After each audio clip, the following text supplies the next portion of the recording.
Welcome to another episode of the Billionaire Blueprint, and today we are going to talk about how debt, when handled correctly, can turbocharge your financial success. I don't want to lose too many people by complicating the strategic aspects of this financial instrument. If you want a more advanced version of this video, be sure to let us know in the comments below. Before I tell you how debt can turbocharge your wealth generation, I'm first going to address the viewers who believe debt under any circumstances is bad. The debt that is typically seen as bad debt is usually accrued on things that do not improve productive output in the world. Most people's association with debt is negative, such as someone shopping at the mall and racking up a massive credit card bill they can't afford. But debt in the hands of a master can create higher levels of productivity and improve opportunities for those following their path.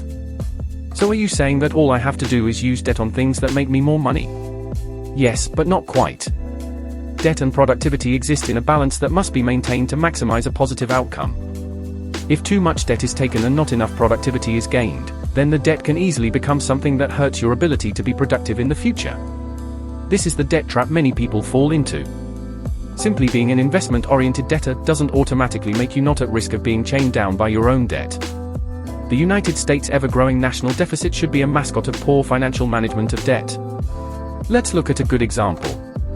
A farmer borrows $100,000 on tools and equipment that will allow him to harvest $400,000 of crops per year instead of the $20,000 of crops. That will be a great use of leveraging financial debt to increase productivity. He uses his profits to pay off his debt and continue to produce at that new rate. In order to be a master of the debt instruments, you have to have an eye of discernment. You will be a debt master when you understand the following. 1. Not all interest rates are created the same, some compound daily while other compound annually.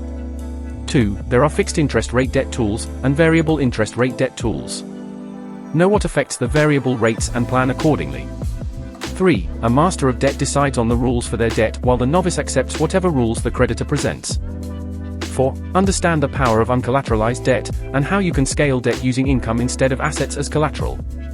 5. Only use large amounts of debt when you have a plan that allows you to pay it back in a worst-case scenario.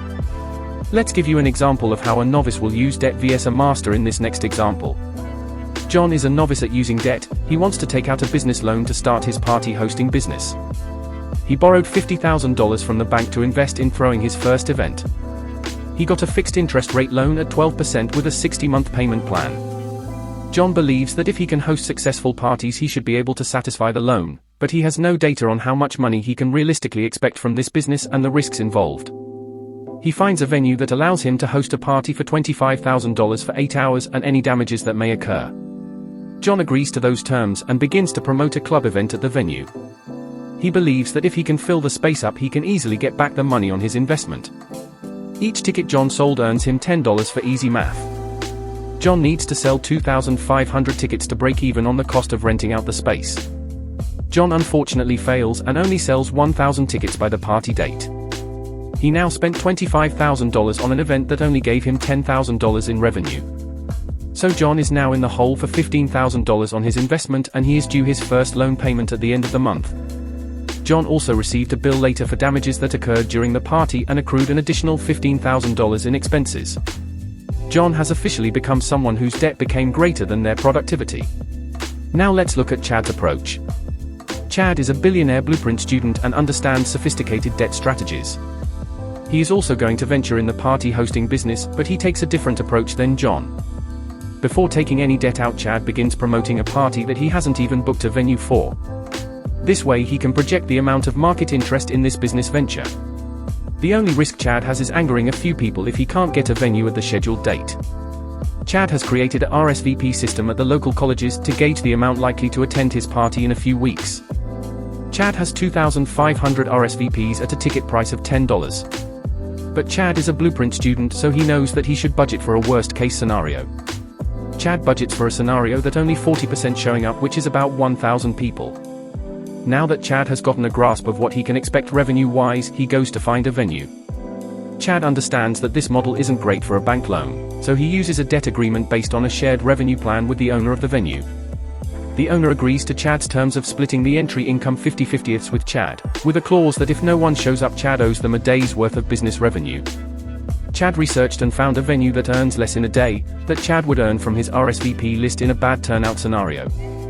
This means that the venue would make more money hosting a party for Chad than their usual business operations. This gives Chad negotiating power to ask for a no liability clause for any damage accrued. He knows that he will need to spend money on party accessories and security, so he goes into credit card debt for those expenses, with a budget of $3,000 for the party night.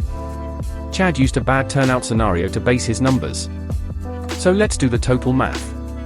Chad has a bad turnout and only 1,000 people show up paying a $10 entry fee. Chad has a revenue-based debt agreement with the building owner and pockets $5,000 while the landlord pockets the other $5,000. Chad spent $3,000 on security and party accessories. That leaves Chad with a profit of $2,000 and money to invest into bigger projects. Chad was smart and knew that a credit card was the best tool for this situation, and he paid it back accruing no interest. Unlike John, Chad reduced his risk by using a revenue agreement as a debt tool with the club, then covering the rest using his credit card for the short-term risk that fits his party hosting business model. I hope this example shows the flexible thinking required to be a master at using debt and financial leverage. There are far more complicated use cases, but I feel a broad concept will have the best amount of understanding. So mastering the use of debt effectively makes sure you already understand the following. 1. What your likely projected return is under bad circumstances. 2. What is the cash flow nature of your business venture? 3. All the ways to reduce risk and liability in your investment. 4. Should I be using collateral or not? For more advanced info, be sure to leave a comment below. That's all for today, folks.